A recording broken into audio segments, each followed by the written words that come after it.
আমাদের এটা স্বাভাবিক কথা, আমরা সবাই চলি, সংবিধান আমাদেরকে সেই রাইট দিয়েছে।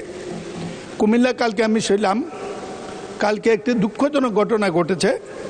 একজন সরকারি কর্মকর্তা কাস্টমের নবীন অফিসার দেখার মতো, তাকে সরকারি ডিউটিতে গিয়েছিল চট্টগ্রামে, পরশু রাত্রে আসার পথের মধ্যে কে বা কারে তারা হত্যা করে ফেলে দিয়েছে বাড়ি যাওয়ার পথে রাস্তাতে নেমে। আমি পুলিশকে যোগাযোগ করেছিলাম, বিষয়টি এটি। আমাদের সরকার গভীর তেল সংকটকে নিয়ন্ত্রিত করেছে, ইনশাল্লাহ মানুষের এখন আর অভিযোগ নেই। আর আমাদের উত্তর এই দিকের ওরাও বারবার দাঁড়ানোর সুযোগটা কিছু সীমিত হয়েছে, কিন্তু একটি ভুল বোধ হয়ে গেছে। সেটা হলো নিয়ন্ত্রণের ক্ষেত্রে পুলিশকে যখন জিজ্ঞেস করেছি, পুলিশ বলেছে আমাদের তেল সংকট আছে, ডিউটির পরিমাণ কমে গেছে, এত রাত্র পর্যন্ত থাকার সুযোগ নেই। এই লোকটি নির্দয়ভাবে নিহত হয়েছে, কাস্টম কর্মকর্তা। কুমিল্লা মানুষ তাকে পছন্দ করে। কালকে এই মৃত্যুর ঘটনা আলোড়ন সৃষ্টি করেছে। পুলিশ বলেছে তাদের তেল সংকট আছে, তেল নাকি রেশন হয়েছে।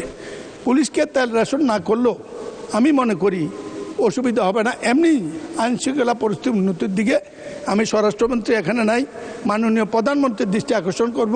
এই ব্যাপারটি পুলিশের তেল রেশন, আইনশৃঙ্খলা বাহিনীর তেল রেশন অবিলম্বে প্রত্যাহার করা হোক, নাইলে আইনশৃঙ্খলা সংকট সৃষ্টি হবে। এতে আমাদের জনগণের নির্বিঘ্নে চলাচলের সমস্যার সৃষ্টি হয়। ধন্যবাদ মাননীয় স্পিকার। মাননীয় সদস্য, আচ্ছা, মাননীয় সংসদ নেতা কিছু বলতে যাচ্ছেন।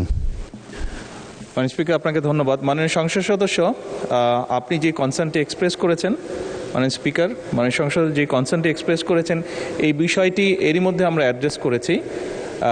পুলিশ সহ এমার্জেন্সি বাহিনী যারা আছে, পুলিশ হোক, অ্যাম্বুলেন্স হোক, ফায়ার ব্রিগেড, এই জাতীয় যারা আছে, তাদের উপর থেকে এই যে এম্বার্গোটা ছিল এটা সরিয়ে নেওয়া হয়েছে।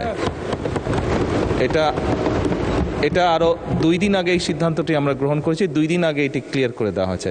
কাজে আশা করি ইনশাল্লাহ এই সমস্যা আর হওয়ার কথা না। ধন্যবাদ।